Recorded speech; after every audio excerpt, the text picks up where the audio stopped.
Now that we've introduced the concept of a moment, I would like to take a moment to define what the center of mass is between different masses.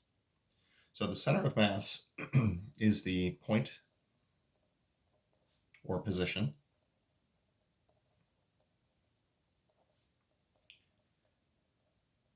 in which the moments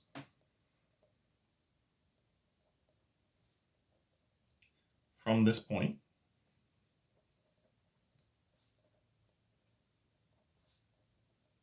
to all masses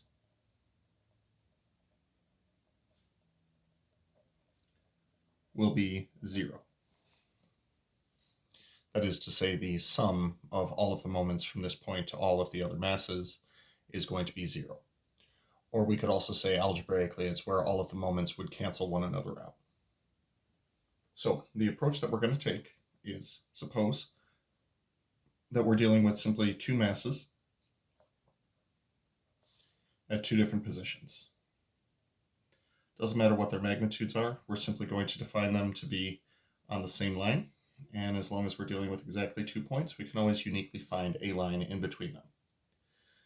I think that it's probably going to be safe to assume that the center of mass would be somewhere between these two masses. So I'm going to refer to this point as simply x bar.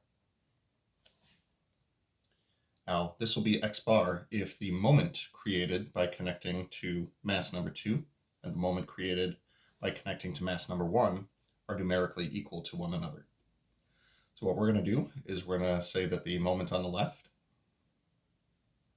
has to equal the moment that we create on the right, assuming that both of the distances are defined to be positive.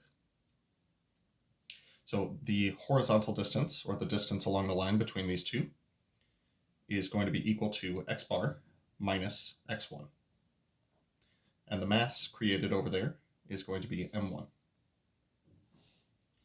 The distance between these two, if we do right minus left once again, is going to be x2, not x squared. Come on, Professor Friday, what you doing? Minus x bar multiplied by mass m2. Yeah, we're just prone to errors today. It's going to be okay. So the goal here is going to be to solve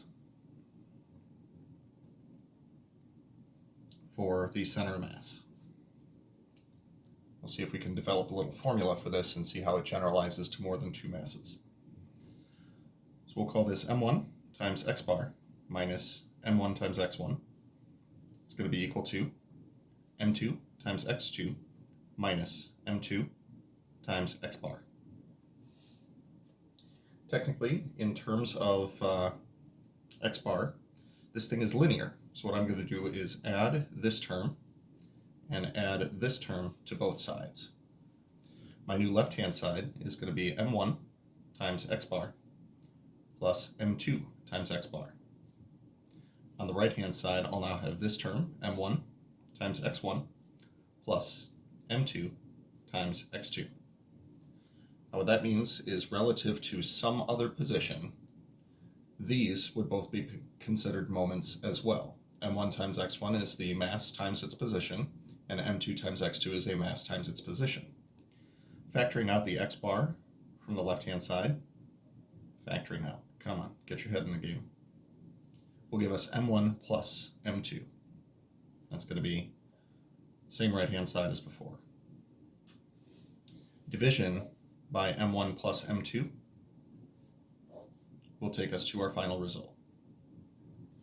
The center of mass can be found by taking the sum of the moments divided by the sum of all of the masses.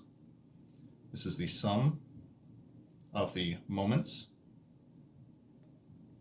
divided by the sum of the masses. Now this does generalize into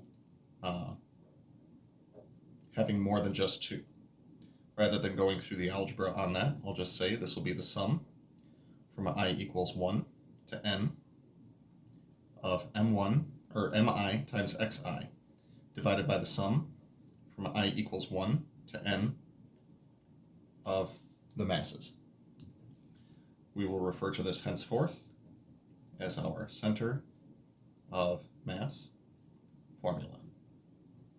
This also generalizes nicely into 2 dimensions, where we can do the same thing with all of the x's as we do with all of the y's.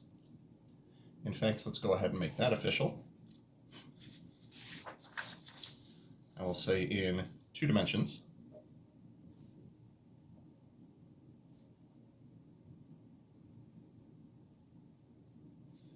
this will work for things in the Cartesian plane. So we'll say we have mass m1 at x1, y1.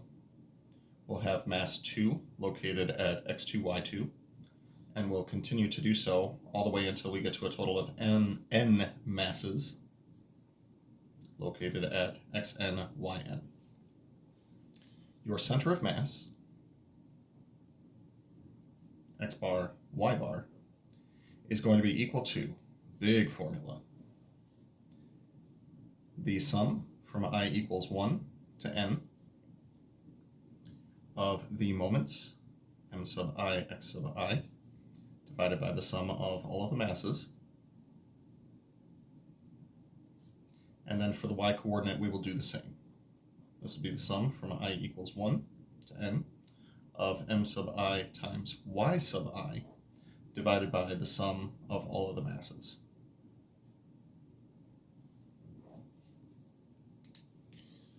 We'll check this out in an example.